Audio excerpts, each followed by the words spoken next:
glavnem, in sam sem se odločil, da pridem sem povedati, kako sem je začel kaditi in zakaj sem nehal kaditi. Začel sem kaditi zato, ker sem hotel biti frajer, verjetno, ne. Pri 18 sem kadil do cirka 27-18 leta, kar redno.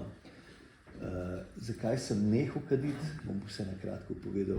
Nehal sem kaditi zato, ker sem prišel leta 96, to je 28 let nazaj, do enih občutkov, da ko sem, čez dan ni bilo nič narobe, ampak ko sem pa zjutraj vstal in sem hotel zadihati s polnimi pljuči, me je zapekel. In sem rekel, to pa res čudno, grdo od tega ne rabimo v življenju. Ne? In potem sem igral na nekih maturanskih plesih, kjer se sprejel nek zakon, da se ni smel več not kaditi in sem mogel za enega cigareta, tako sem imel cigareta na mizi, sem rekel, da teh cigaret bom zdaj 100 metrov vsako pauzo jet ven, pa kaditi pa nazaj. To je bil tak neumen razlog, ampak meni je prvi trigger, ki mi je tako, ker sem začel razmišljati v to smer, ne?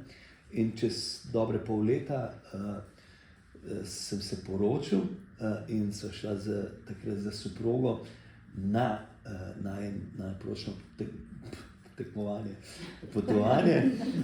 Se je tekmovanje, in na tem potovanju so si na Tenerife, se spomnim, sva na Duty Free kupila celo šteko cigaret, ne bom delal točno ne vem, kjerih cigaret, pa ne bom naredil reklame, in celo šteko so tudi nazaj prinesli, ker tam se bi pa on-off, ker jaz mislim, da se moraš najprej premleti v glavi, ampak takrat, ko se odločiš, da bi s tem rad prenehal, mislim, da je A, B, ni, pokadil 20 cigaret, pa jutri 15, pa jutri 10.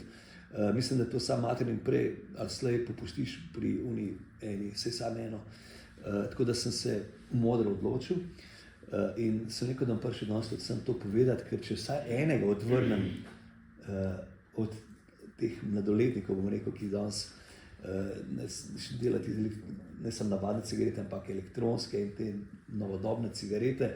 Če enega odvrnem od tega, je moj obisk te tiskovne konference čist upravičen in sem jaz potešen.